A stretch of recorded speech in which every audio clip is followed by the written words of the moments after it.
जय बोलो देवादिदेव 1008 श्री भगवान महावीर स्वामी की जय जय जय। अहिंसा परमो धर्म की जय जय जय। परम पूज आचार्य गुरुवर श्री विद्यासागर जी महाराज की जय जय जय। बोलिए परम पूज्य 108 मुनिवर श्री प्रमाण सागर जी महाराज की जय जय जय। मुनिवर श्री अरह सागर जी महाराज की जय जय जय। नमोस्तु गुरुदेव। आज बोधि वृक्ष के नीचे बैठकर बोधि की बात करने का प्रसंग आ रहा है।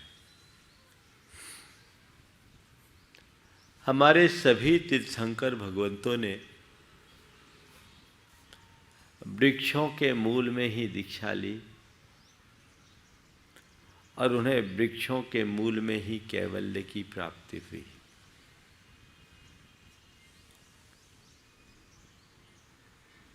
आज जब मैं वृक्ष के नीचे बैठा,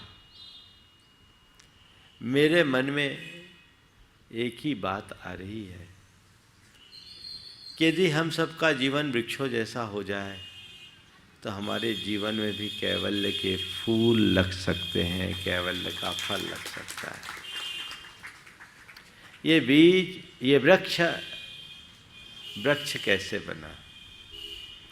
आज ये इतना बड़ा वटका वृक्ष है जिसके मूल में हम बैठकर अपनी बात कर रहे हैं। जब हम पीछे लौट कर जाते हैं तो इसमें हमें एक बीज दिखाई पड़ता है। कभी एक बीज बोया गया, वो धरती के गर्भ में समाया, अंकुरित हुआ, पल्लवित हुआ, पुष्पित हुआ, तब इस वृक्ष का रूप धारण किया। एक बीज धरती के गर्भ में समाहित होता है, मृदु माटी का संसर्ग पाकर अंकुरित होता है, पल्लवित होता है, पुष्पित होता है, सर्दी गर्मी बरसात की बाधाओं को झेलता है, तब कहीं जाकर विशाल वृक्ष का रूप ले पाता है। धरती के गर्भ में समाने वाला बीज वृक्ष बन जाता है, वहीं किसी चट्टान पर पड़ जाने वाला बीज हवा पानी में सड़ गलकर विनष्ट हो जाता है। बीज में दोनों प्रकार की संभावनाएं हैं। धरती में समाकर वृक्ष के रूप में विकसित होने की, तो चट्टान में पड़कर मिट जाने की। हम जिन तीर्थंकरों की उपासना आराधना करते हैं वे ऐसी ही महाविभूतियां हैं जिन्होंने अपने इस जीवन के बीज को विशाल वृक्ष में रूपांतरित किया है। हम आप साधारण प्राणियों की दशा इससे भिन्न रही। हमने भाव भाव में अपने जीवन बीज को विनष्ट किया है। हमारा सारा समय, हमारी सारी शक्ति व्यर्थ बर्बाद हुई, क्योंकि हमने इसके मूल्य को, हमने इसके महत्व को नहीं समझा, सही जगह अपने बीज का वपन नहीं किया। हर मनुष्य के साथ, मनुष्य क्या हर प्राणी के साथ अपार संभावनाएं हैं, लेकिन उन संभावनाओं की अभिव्यक्ति उसके द्वारा किए गए आचरण के अनुरूप होती है। आज हम पेड़ के नीचे बैठे हैं, वृक्ष के नीचे बैठे हैं, और कुल 4 बातें आप सबसे करना चाहूँगा। अगर अपने जीवन को उन्नत बनाना चाहते हो तो पेड़ जैसा बन जाओ, और पेड़ में मुझे 4 विशेषताएं दिखती है। सबसे पहली बात, पेड़ में विनम्रता होती है। दूसरी बात, पेड़ में सहिष्णुता होती है। तीसरी बात, पेड़ में सरलता होती है। और चौथी बात, पेड़ में तपस्विता होती है।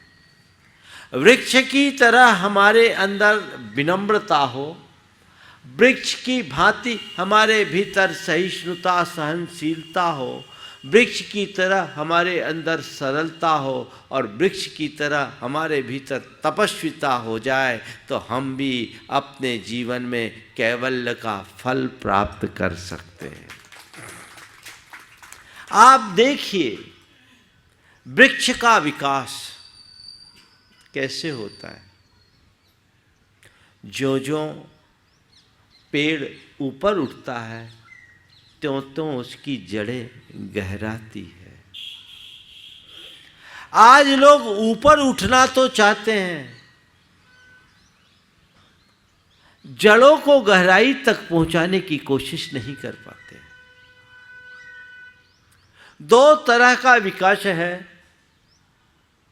एक विकास जो केवल ऊपर की ओर जाता है,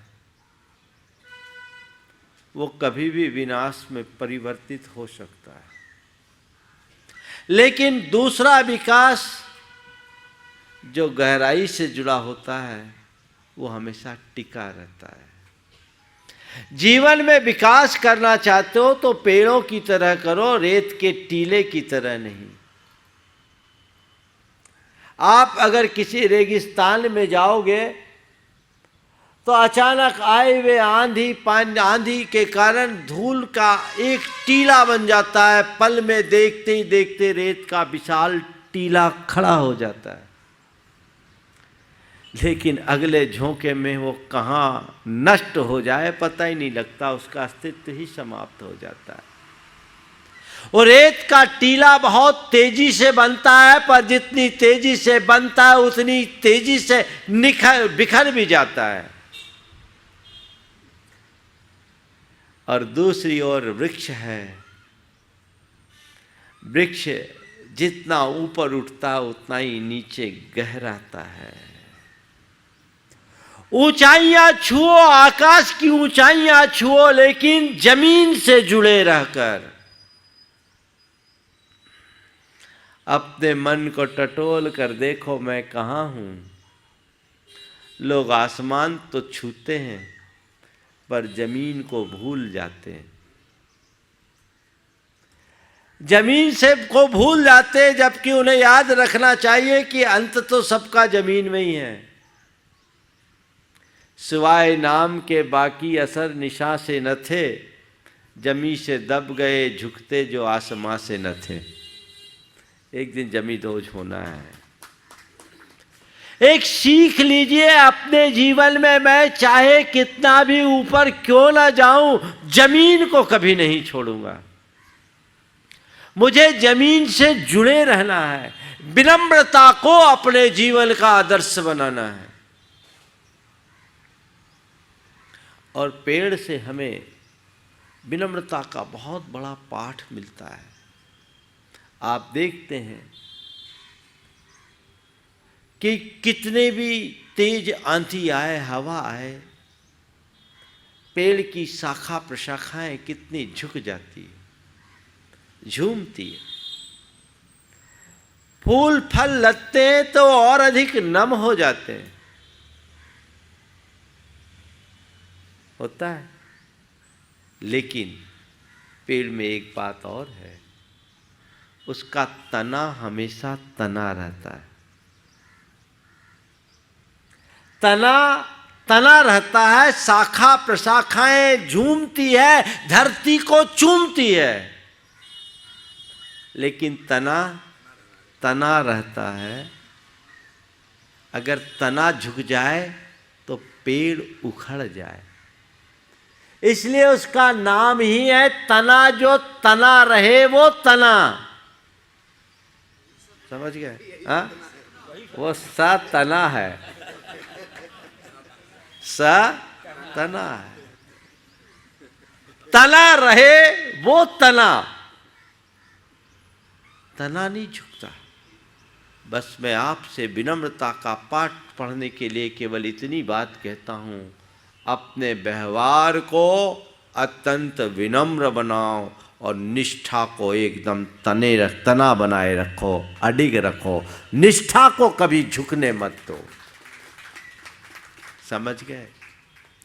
अपनी निष्ठा मजबूत बना के चलो और व्यवहार में विनम्रता।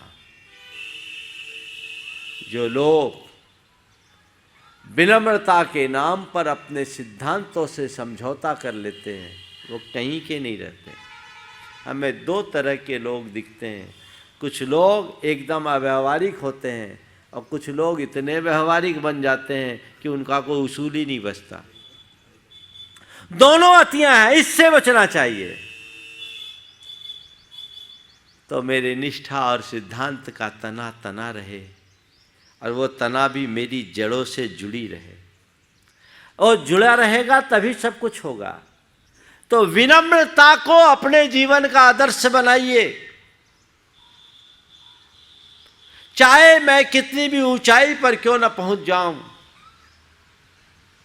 मुझे विनम्र होना है। प्रायः विनम्र होने की बात जब कभी की जाती है तो यही कहा जाता है कि छोटे बड़ों की विनय करे। मानता हूं छोटों के द्वारा बड़ों का बहुमान करना उनकी विनय है। छोटों के द्वारा बड़ों का बहुमान करना छोटों का बड़ों के प्रति विनय है। तो बड़ों के द्वारा छोटों का मान रखना बड़ों का छोटों के प्रति विनय है। विनम्र होने का मतलब बहुत गहरा है। एक सच्चा विनम्र व्यक्ति वो है जो छोटे से छोटे व्यक्ति का मान रखे, जिसके पास आने वाला छोटा से छोटा व्यक्ति भी अपने आप को छोटा महसूस न करे। वही सच्चे अर्थों में महान व्यक्ति है। मैं अक्सर कहता हूं बड़ा आदमी कौन है? बड़ा आदमी वही है जिसके पास आने वाला व्यक्ति अपने आप को छोटा महसूस न करे। तुम्हारा जीवन अगर विनम्र होगा तो ये बातें अपने आप आएगी। देखिए विनम्रता क्या होती है जीवन में। विश्वनाथ आनंद का नाम तो आप सब सुनते ही। कौन है? शतरंज का बादशाह है, खिलाड़ी के बोल। वो मैंने उनके बारे में पढ़ा। वो ट्रेन में यात्रा कर रहे थे, फर्स्ट क्लास में थे। एक दादाजी भी उस ट्रेन में थे, मारवाड़ी थे, बुजुर्ग थे। रास्ते में उनने पूछा क्या करते हो? बोले शतरंज खेलता हूँ। जवान युवक शतरंज खेला। अब उनने अपना उपदेश देना शुरू कर दिया, यार तुम जैसे जवान छोरे को शतरंज खेल के अपनी ज़िंदगी बर्बाद करना ठीक बात नहीं है। तुम्हें तो व्यापार करना चाहिए, कारोबार करना चाहिए। ये अपनी उम्र ऐसे क्यों खराब कर रहे हो? ढेर सारा उपदेश दे डाला। कहते विश्वनाथ आनंद ने बड़ी सहजता से केवल इतना कहा, ठीक है बाबूजी, आपकी बात का ध्यान रखूंगा। कोई नकारात्मक प्रतिक्रिया नहीं किया। उसके बाद जब बाबूजी का स्टेशन आने को हुआ, वो खुद उनका बैग लेकर गेट तक छोड़ने गया। उसके बाद अपने आसन पर आकर बैठे। उनके साथ उसका एक मित्र भी था। मित्र ने बोला, हद हो गई, वो व्यक्ति तुम्हारे बारे में इतनी सारी बातें बोल रहा था, आपने उन्हें टोका क्यों नहीं, अपना परिचय क्यों नहीं दिया? विश्वनाथ आनंद ने जो जवाब दिया वो बहुत ध्यान देने योग्य है। उन्होंने कहा, बुजुर्गों की बात काटना हमारे संस्कार में नहीं है। ये विनम्रता। बुजुर्गों की बात काटना हमारे संस्कार में नहीं है। उसने कहा ठीक है, उस समय नहीं टोका, कोई बात नहीं। जब आप उसे छोड़ने के लिए गए तब अपना परिचय दे देते। बोले नहीं, मैंने इसे भी उचित नहीं समझा, क्योंकि यदि मैं उन्हें अपना परिचय देता तो वे शर्मिंदा होते, और मुझ जैसे जवान के कारण कोई बुजुर्ग शर्मिंदा हो, मेरे लिए इससे अच्छी बुरी बात कोई नहीं होगी। ये अच्छी बात नहीं है। यह है विनम्रता। इसे अपने जीवन का आदर्श बनाइए। आज सब अकड़ते हैं। मेरे संपर्क में ऐसे अनेक लोग हैं जो आज समृद्धि के शिखर पर बैठे हैं, पर विनम्रता की मूर्ति दिखते हैं। ऊंचाइयां वे ही छू पाते हैं जो गहराई से जुड़े होते हैं। एक वाक्य सदैव याद रखना, ऊंचाई सदैव गहराई सापेक्ष होती है। ऊंचाई गहराई सापेक्ष होती है, गहराई होनी चाहिए।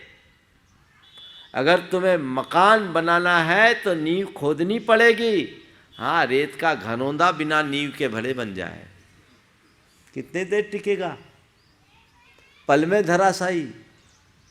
जीवन में स्थायित्व लाना चाहते हो और जीवन में मधुरता और समरसता लाना चाहते हो, जीवन को ऊंचा उठाना चाहते हो, तो विनम्रता को अपने जीवन का आदर्श बनाओ। दूसरी बात, पेड़ में जो दूसरी विशेषता है वो है सहिष्णुता का, सहनशीलता। बहुत बड़ा पाठ मिलता है हमें पेड़ों से। आपने जिस जगह एक बार पेड़ को लगा दिया या पेड़ जहां लग गया वहीं हमेशा खड़ा रहता है। प्रकृति के कितने आघात झेलता है, सर्दी के, गर्मी के, बरसात के, आंधी के, तूफान के, शीतलहर के, हिमपात के, लू के, पतझड़ के, सब झेलता है, पर जहां के तहां खड़ा रहता है। ये कोई साधारण बात है? जीवन में एक पाठ पढ़ो, अगर अपना विकास करना चाहते हो तो जीवन में जो कुछ भी घटे सहज भाव से सहन करो, तब टिक पाओगे। अगर तुम्हारे अंदर सहनशीलता है तभी तुम अपने जीवन की समुन्नति कर पाओगे। आजकल लोग थोड़ी थोड़ी बातों में अधीर हो उठते हैं, उनका मन बेचैन हो उठता है, सहनशीलता रंच मात्र भी नहीं दिखती, और उसका दुष्परिणाम ये है कि थोड़ा सा आघात हुआ या तो डिप्रेशन में चले गए या सुसाइड कर लिए। इस प्रकार के प्रकरण रोज देखने और सुनने को मिलते हैं। आखिर क्यों? अपने आप को मजबूत बनाओ और धैर्य रखो। एक हरा भरा बट का वृक्ष था, अचानक उसके पत्ते पीले पड़ने लगे और सूख के झड़ने लगे। एक एक करके सारे पत्ते झड़ गए। कल तक पूरी इलाके की शोभा बना हुआ वट का वृक्ष आज एक सूखे ठूंठ के रूप में तब्दील हो गया। एक दिन एक पथिक उधर से गुजरा।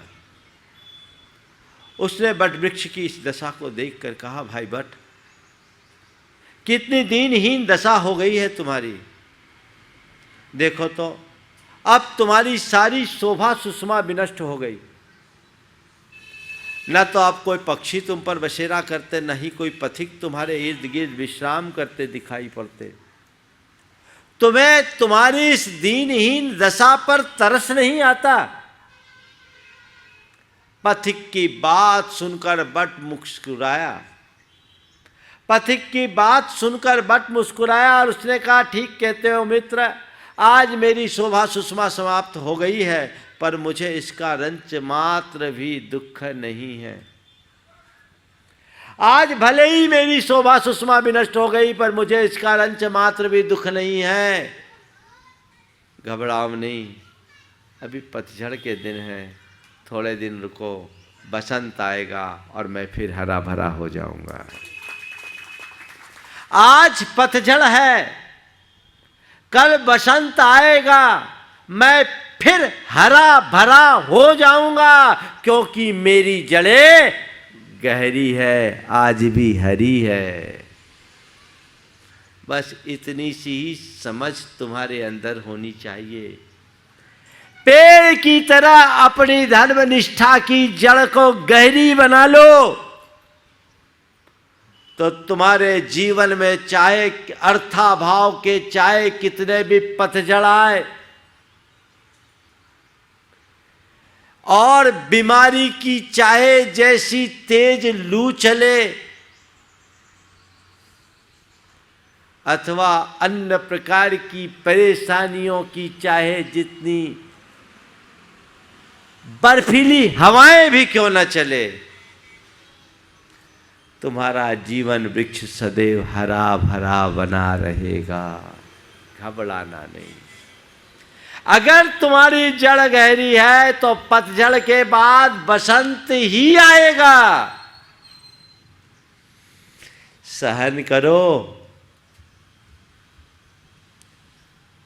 लोगों को पतझड़ देखकर व्याकुलता हो जाती है, पर संत कहते हैं बिना पतझड़ के बसंत कभी आता ही नहीं। आया है क्या?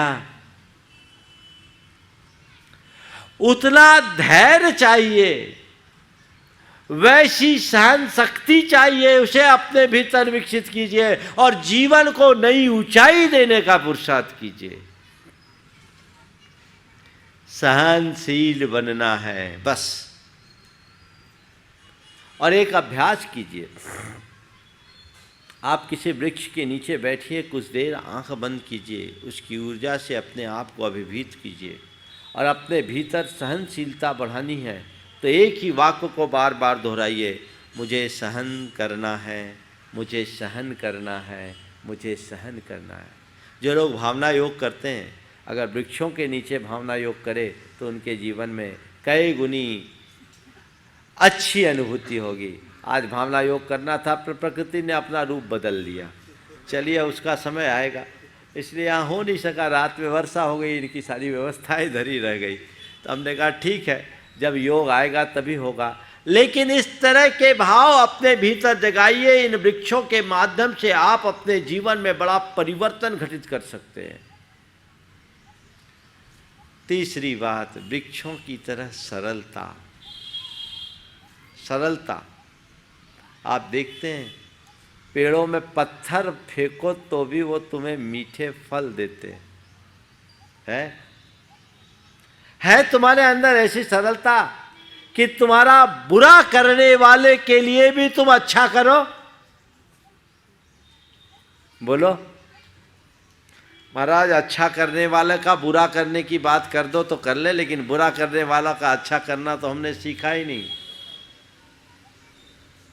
ये हमारी कमजोरी है। वृक्ष के पास हमारी तरह परिष्कृत चेतना नहीं है, वो हमारी तरह बुद्धिजीवी नहीं है।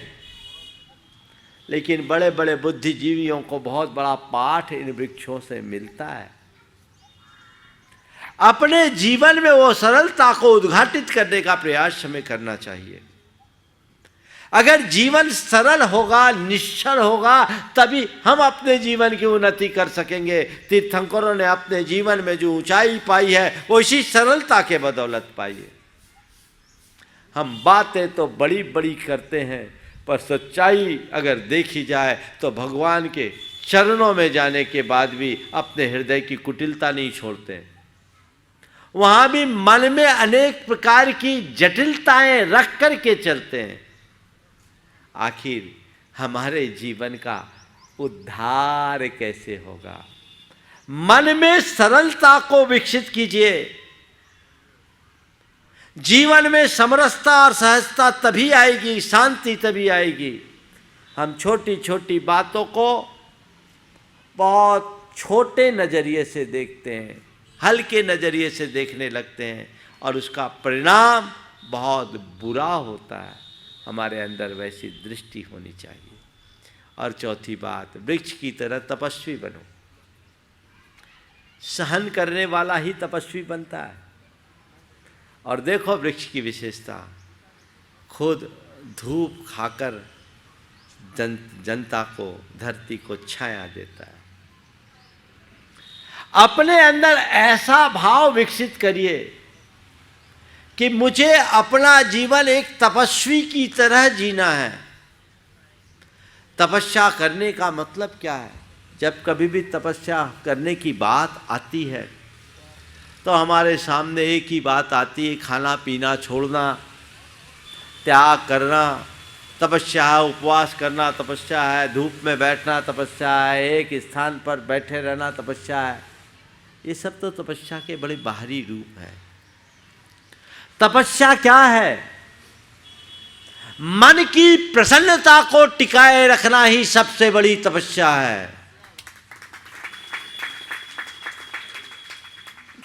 हर स्थिति में अपने मन की प्रसन्नता को बनाए रखने का अभ्यास ही बनिए। ये तपस्वी की यथार्थ पहचान है। मन प्रसादम सौम्यतम शौचम इंद्रिय निग्रह। मन में प्रसन्नता को बनाए रखना, सौम्य भाव बनाए रखना, पवित्रता बनाए रखना, इंद्रियों को निग्रहित करना, ये सब हमारा मानस तप कहलाता है। तो मन की प्रसन्नता, हर स्थिति में प्रसन्नता और प्रफुल्लता बनाए रखें। वृक्षों से ये हम सीख ले। क्षमता हमारे अंदर बननी चाहिए।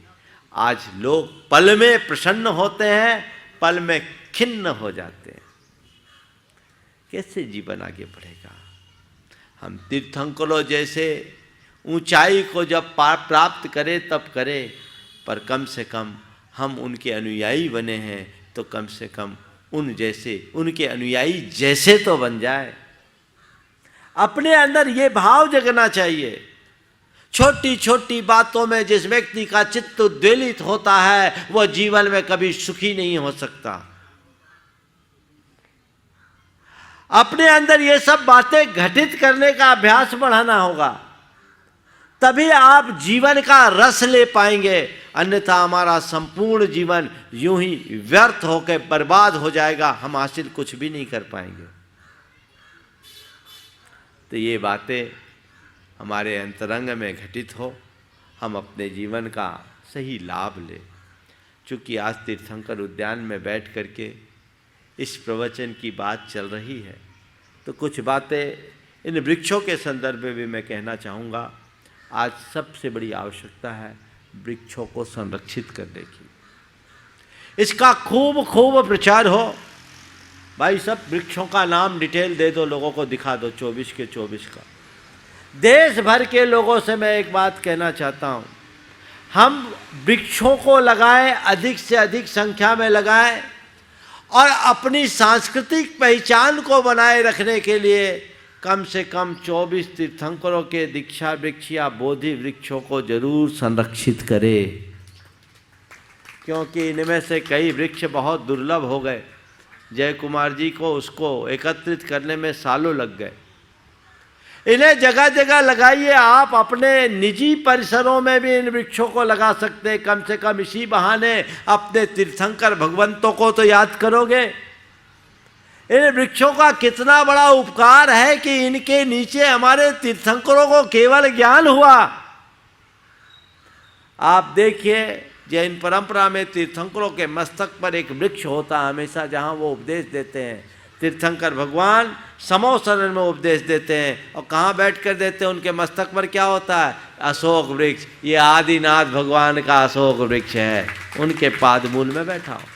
अशोक वृक्ष एक तो अशोक वृक्ष होता ही है, लेकिन तीर्थंकरों का जो अशोक वृक्ष होता है वो क्या होता है? जिस वृक्ष के नीचे उन्हें केवल ज्ञान हुआ है वही उनका अशोक वृक्ष कहलाता है। भगवान ऋषभदेव का अशोक वृक्ष ये वट वृक्ष था।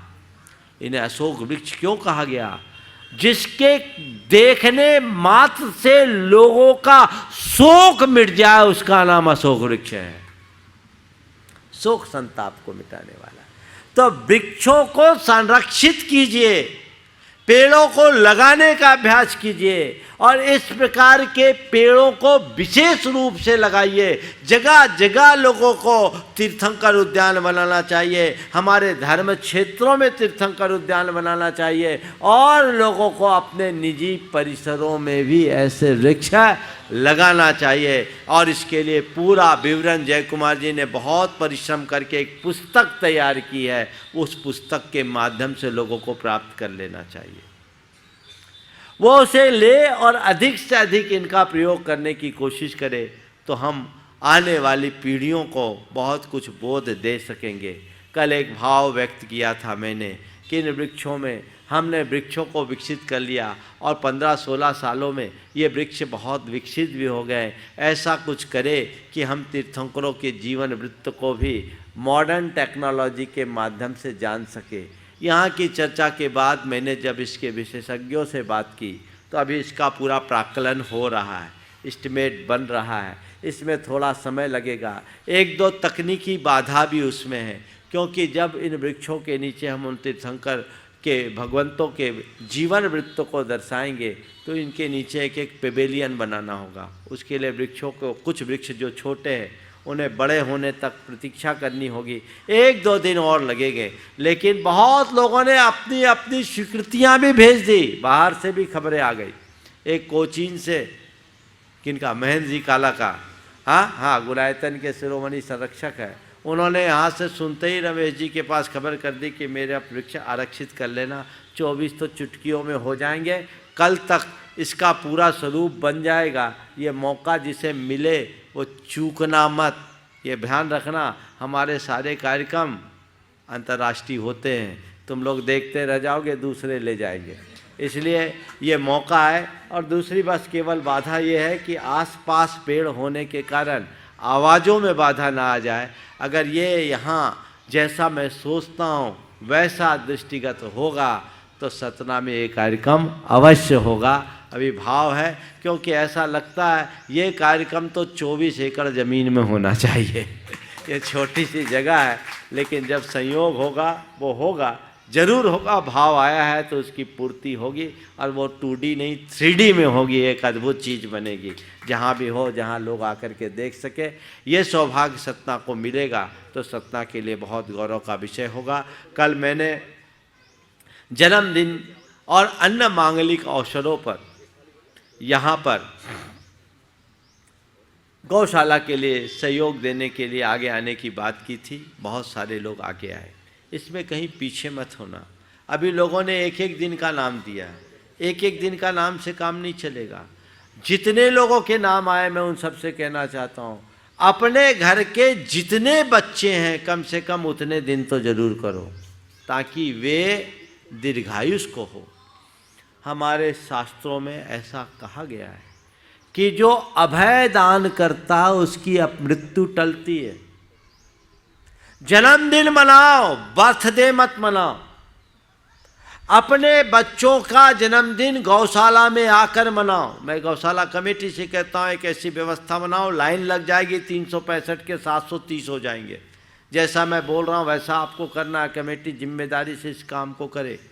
आपको क्या करना है, पूरे सतना शहर के सभी अहिंसा प्रेमी, धर्म प्रेमी लोगों के परिवार के लोगों का जन्मदिन अपने पास नोट करो, उसकी व्यवस्था बनाओ। आज शाम से ही एक पर्ची बना लो, एक फॉर्म बनवा लो, लोगों को फॉर्म भरवा लो, और उसके यहाँ जिसका भी जन्मदिन आने को हो 7 दिन पहले उनसे संपर्क करो फ़ोन के माध्यम से। उनसे कहो कि आपके बच्चे का जन्मदिन है, आपकी विवाह की वर्षगांठ है या अन्य कोई मांगलिक कार्य है, हम चाहते ये कार्यक्रम आप गौशाला में आकर मनाएं। उनको परिवार समेत गौशाला बुलवाओ। उस दिन उनके परिवार के सदस्यों के हाथों घास का पूरा गायों को खिलाओ, गुड़ की डली खिलाओ, रोटियां खिलाओ। तुम रोटी खाते हो, गायों को भी रोटी मिलनी चाहिए, समझ गए। एक बात जब ऐसी आई तो सागर में महेश बिलेरा ने कहा हम रोटी खाते, गायों को रोटी नहीं मिलती। उनने संकल्प लिया प्रति वर्ष 10 लाख रुपया हम गौशाला को देंगे। 10 लाख रुपया सागर की गौशाला में केवल रोटी के लिए वो देते। सोच होनी चाहिए। और ये पिछले अनेक वर्षों से दे रहे महेश जी बिलेरा। तो आप उस दिन गायों को रोटियां खिलाओ, यहाँ व्यवस्था करो, और जो परिवार आए उनके नाश्ते पानी का इंतजाम करो। ये गौशाला करे, 1000-1200 रुपया खर्चा करे और 5100 रुपया ले, उनकी फ़ोटो खींचे। नहीं, गायों के लिए पुण्य कमाने के लिए दे रहे, क्या बात हो, ये तो व्यवस्था है, जन्मदिन मनाने की बात है, कैलकुलेशन क्लियर है, उसमें क्या बात है। तुम लोग कहोगे महाराज खर्चा बंधवा दिए, हम आमदनी पहले बताते, खर्चा बाद में। और उनकी फोटो को बधाई संदेश के साथ आप सोशल मीडिया में जारी करें, विभिन्न माध्यमों में जारी करें, लोगों का मन हर्षित होगा और यहाँ आकर लोग आनंदित होंगे। यहाँ जन्मदिन मनाओगे, जीवन संवर जाएगा। और जिनको और थोड़ा स्पेशल करना है, वो चाहे तो अपनी तरफ से गौशाला में पार्टी रख दे, पर दिन में रखना, रात में नहीं। और काम वो एडिशनल उनका है। और यहाँ कुछ इस तरह से विकास कीजिए कि लोगों को आने में उत्साह बना रहे। आज शहर के एकदम निकट हो गया, शहर ही लग गया। 1998 में तो ये दूर दिखता था, अब तो बिल्कुल शहर का हिस्सा हो गया और जगह छोटी पड़ने लगी है। गौशाला का विकास होना चाहिए, आप लोगों को ये प्रयास करना चाहिए। जिन परिवारों ने ये सहयोग दिया उन सबको आशीर्वाद मैं दे रहा हूँ। जो अभी वंचित हैं वो आगे देते रहे। जब तक मैं सतना में हूँ 365 दिन के पूरे नाम हो जाने चाहिए। ये सतना के, बाहर वालों के नहीं कह रहा, बाहर वालों के तो आएंगे, ऐसे ही आते रहते हैं, यहाँ तो बोलने की देर होती, आ जाते हैं। मैं वो सब आगे आए। और आज हमें तो आप लोग बाजू में ठहराए, रिसोर्ट चालू नहीं था सो ठहर गए, चालू होता तो अभी ठहराना भारी पड़ता, तो मैं हमें भी गायों की सार में ठहराना होता। तो ये बात कल आई, बहुत अच्छी बात है। 5 कक्षों का एक छोटा सा संत निवास यहाँ पर बनाने की योजना बनी है और 5 परिवार आज उसमें आगे आ गए। एक बार वो 5 परिवार यहाँ आ जाए, क्रमशः आशीर्वाद ले ले, अच्छा कार्य है। और सुबह से शीघ्रम समाचरे, अभी आहार के बाद आहारचर्या के उपरांत वहाँ उसका शिलान्यास होगा। थोड़ा सा हमें पहुँचने में विलम्ब हो जाएगा होगा, लेकिन ये कार्य करके आज इसका शिलान्यास करा करके ही काम करें। 5 परिवार का नामोल्लेख करें। 5 तो आ गए, लेकिन अगर और भी परिवार इसमें सम्मिलित होना चाहे तो इतना बड़ा बनाओ कि बड़ा संघ भी आ जाए तो ठहर सके, उसमें कोई कमी ना हो सके, तो वो कार्य कर लेना चाहिए। 5 परिवारों को मैं आशीर्वाद दे रहा हूँ। और आप लोग आज दोपहर में जो वहाँ नगर प्रवेश होगा, इधर आ जाओ, एक साइड आ जाओ। डॉक्टर अरविंद जी, एक मिनट। नगर प्रवेश में आप लोग उत्साह तो पूर्ण रखिएगा, पर अनुशासन के साथ। रास्ते में कोई भी जो भी हो, हम लोगों का जो क्रम है, हमारे इर्द गिर्द कोई नहीं रहेंगे। रास्ते में कोई पाद प्रक्षाल नहीं करेंगे, सब दूर से आरती करेंगे। और हमारे आगे कम से कम 30 से 40 फीट खाली होना चाहिए तीनों तरफ, ताकि लोगों को दर्शन लाभ मिल सके। ये प्रयास आप पुरुषार्थ करना है। आप लोगों को नाम की घोषणा अभी आपको होगी, उसके पूर्व हम मंगल भावना के साथ इस सभा का समापन करेंगे। मंगल मंगल होए जगत में सब मंगलमय हो, मंगल मंगल होए जगत में सब मंगलमय हो। इस धरती के हर प्राणी का मन मंगलमय हो, इस धरती के हर प्राणी का मन मंगलमय हो। मंगलमय हो प्रात हमारा, रात सुमंगल हो, मंगलमय हो प्रात हमारा, रात सुमंगल हो।